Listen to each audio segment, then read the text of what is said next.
Here I am today in a space of land doing an investigation. To the left of me, average portable classroom, 139. Totally average.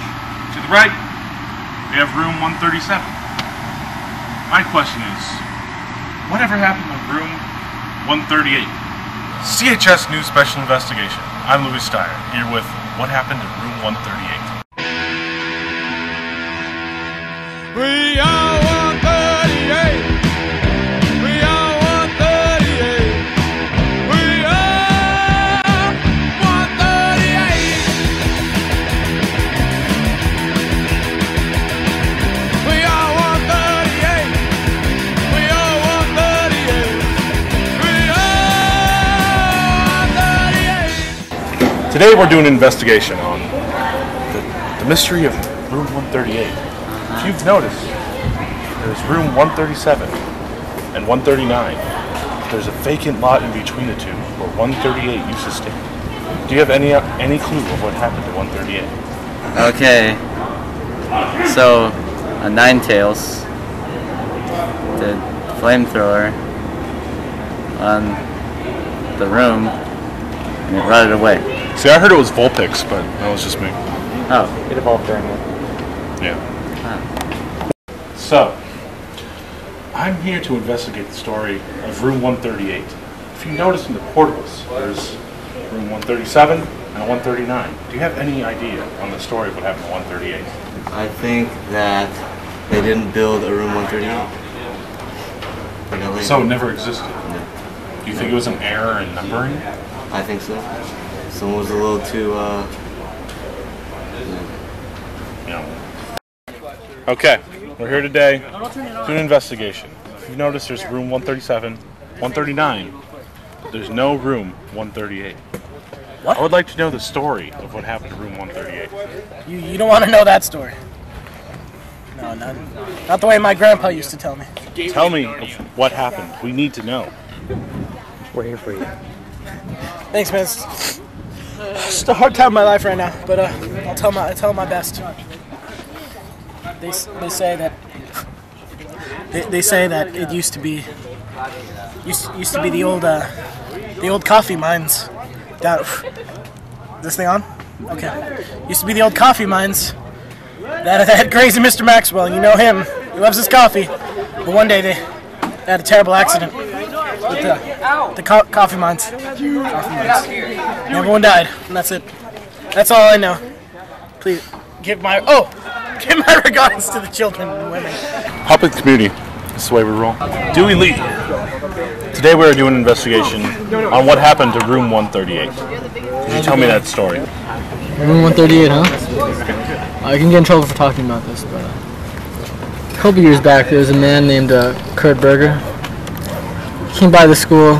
He worked here for about 2 years. Quiet man, you know, peaceful man, loner kind of. He never said much. He was a nice guy. One day he just walked into 138 and so have you tried that new Kentucky grilled chicken? We're here today to investigate what happened to room 138. And I believe you can have some insight on what happened. Well, I've heard that this building's been here for around 250 years. And it's been since like the Salem witch trials. Yeah. And well, there used to be a room 138, and it was just a normal room. But one day they started hearing like weird things, and they started like seeing green lights and all that crazy stuff. So the villagers, they decided it was a witch, and they burned it. But it didn't burn. It just stayed there. So eventually they had a priest come out, and he exorcised it, and it went into some weird dimension, and it disappeared. But they say that some days it shows up on full moons. It's quite strange. Witches. This investigation, it's got so many loose ends. We can't find the true story of what really happened to 138.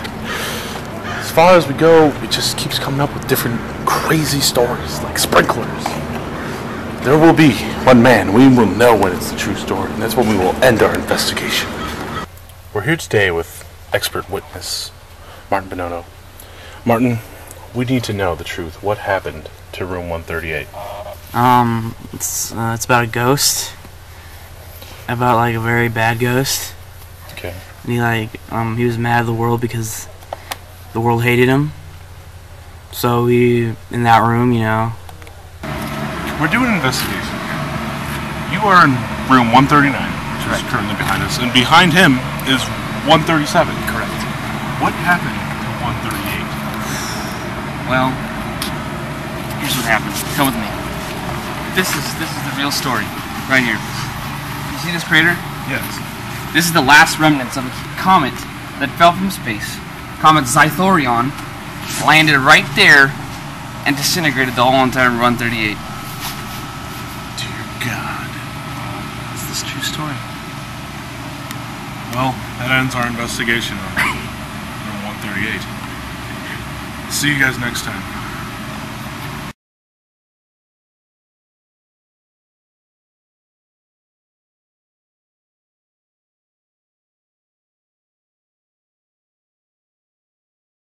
I'm Lon Singh, and I'm here with Rudy Perez Jr., Geometry and Algebra 2 teacher here at Canyon High School.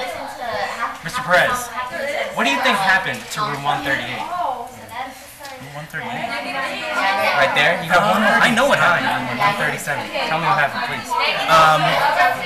When these portables were put here, there was a sprinkler system, and nobody turned the sprinkler system off. So for several years, the sprinklers were running under the building, which led to water, wood rotting, and some terrible messes, and they eventually had to take it down for that reason.